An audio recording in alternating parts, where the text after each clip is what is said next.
Hey guys, welcome to the video, and today we're gonna be exporting a Blender animation.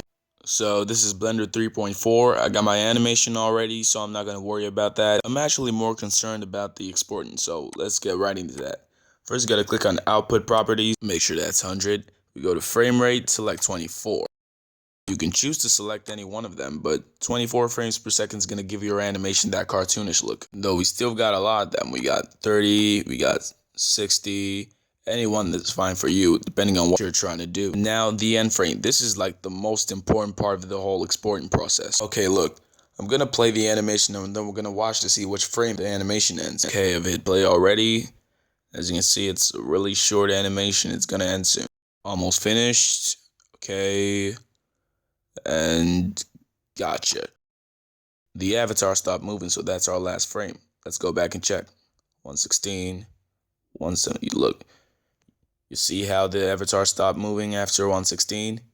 So that means 116 is our final frame, so I'm just going to input that 116. So now we have our final frame. We're almost done. All we just need is to scroll down once more, and then we'll go to output. Here you can actually select your output folder. That means you get to choose where your animation exports to, which in my case is a folder I like to call first, but you're free to choose any folder. After choosing your folder, you gotta go to file format, and I'd advise you select PNG as your file format. I'll explain later, but just keep it in PNG format for now. And after that, you're gonna go down again to compression and make sure this is 50%. It's really important. Make sure the override tab is checked and also the file extension tab. These settings don't look much, but they're really important parts of your exporting process. Now, if you scroll up, you're gonna see a tab called render region. You don't really need to select that. But then again, it all depends on what kind of animation you're trying to make.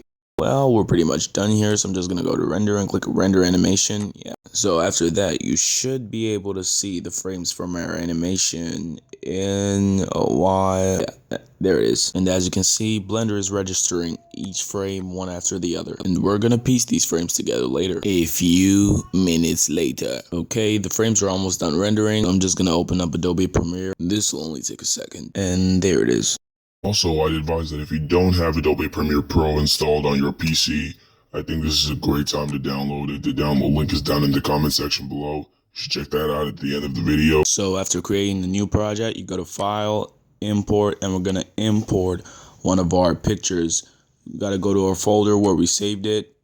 And so we're going to import the first picture and make sure image sequence is on. I'd advise you only select one picture, and then we're going to click on image sequence and press open, and it's going to import. Oh yeah, that's it. So now we just drag and drop it over here, and look, you got our finished project, and you can play it now like a real video.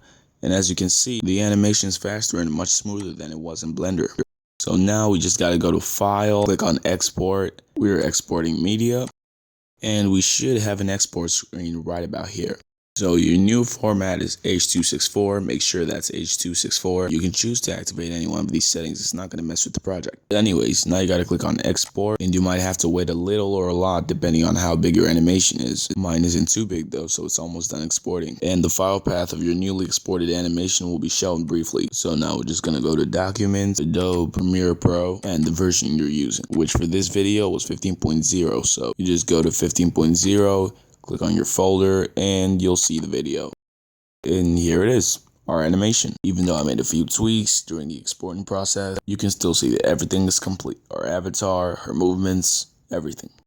So if you got any questions, leave them down in the comment section below. Make sure you leave a like and subscribe if you want to see more tutorials like this. And leave a comment down below about what tutorial video you want to see next. Goodbye for now and stay creative. And if you're new to 3D animation, you might want to check out this next video.